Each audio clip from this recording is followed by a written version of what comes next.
Hey guys, welcome back to my channel. आज हम बात करेंगे क्लस्टरिंग। ये बहुत इंपॉर्टेंट टॉपिक है और मोस्ट प्रोबेबली बहुत ज़्यादा यूनिवर्सिटी और गेट एग्जाम में पूछा जाता है इसके बारे में। तो चलिए आइए स्टार्ट करते हैं। क्लस्टरिंग होता क्या है? Clustering is a division of data into group of similar object. Clustering एक टाइप से डिवीजन ऑफ डेटा होता है, मतलब एक डेटा को डिफरेंट डिफरेंट पार्ट में डिवाइड करना। तो ये क्लस्टरिंग का काम होता है एक ग्रुप ऑफ क्लस्टरिंग में, और इसमें सिमिलर होते हैं ऑब्जेक्ट्स। सिमिलर ऑब्जेक्ट दोनों साइड में होते हैं जब ये डिवाइड करता है। तो आइए इस ग्राफ के थ्रू देखें। जैसे कि ये मान लीजिए डॉट डॉट जितने भी बने हैं ये सब आपका डेटा है, ठीक है। और इसको इसने डिवाइड किया है एक क्लस्टर के फॉर्म में, means group of similar form, similar object है, ठीक है। यहाँ देखिए, ये देखिए, इसको ग्रुप ऑफ सिमिलर फॉर्म में इसमें डिवाइड कर दिया गया है। जैसे ये है तो इसको यही फॉर्म में सिमिलर होगा और इसी ग्रुप ऑफ सिमिलर फॉर्म में डिवाइड कर दिया, वही पैटर्न यहाँ पर बन रहा है।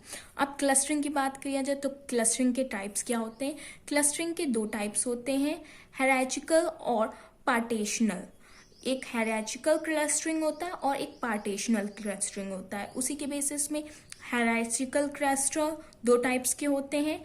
ये होते हैं हम लोगों के डिवीजन और एल्गोमेटिव क्लस्टरिंग, इस टाइप के होते हैं। दो टाइप के इसमें होता है। ऐसे ही पार्टिसिपेशनल क्लस्टरिंग में हम लोगों के 4 टाइप्स के आते हैं, सेंट्रॉइड, मॉडल बेस्ड, ग्राफिक, थ्योरिक और स्पेक्ट्रला, ठीक है। ये हम लोगों की एक सिंपल टाइप के टाइप्स कितने फॉर्म में डिवाइड होते हैं, ये हम लोग क्लस्टरिंग के फॉर्म में बात करते हैं। अब देखें, अगर इसकी एप्लीकेशंस की बात करें तो एप्लीकेशंस इसके आते हैं डेटा रिडक्शन, ये डेटा को रिड्यूस करता है।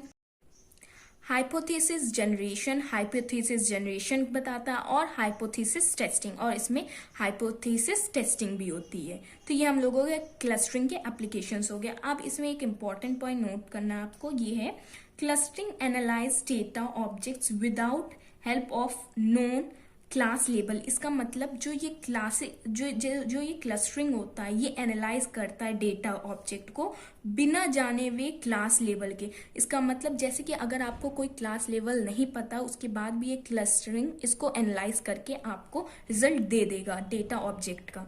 तो ये इसका वर्क होता है। अब चलिए, इसमें ये इंपॉर्टेंट पॉइंट है जिसको बात कर सकते हैं। ये 2 पॉइंट में डिवाइड होता है और इसकी वर्किंग क्या है, ये मोस्ट प्रोबेबली बहुत ज़्यादा आपकी यूनिवर्सिटी और गेट एग्जाम में पूछा जाता है। ये दोनों के बारे में डिफरेंस या फिर ये वर्क क्या करते हैं। ज़्यादा डिफिकल्ट नहीं, बहुत सिंपल है। इसको हम आपको नेक्स्ट वीडियो में कवर करेंगे, तो आप इसको ज़रूर समझिए ये होता क्या, और बहुत ही सिंपल वेज में।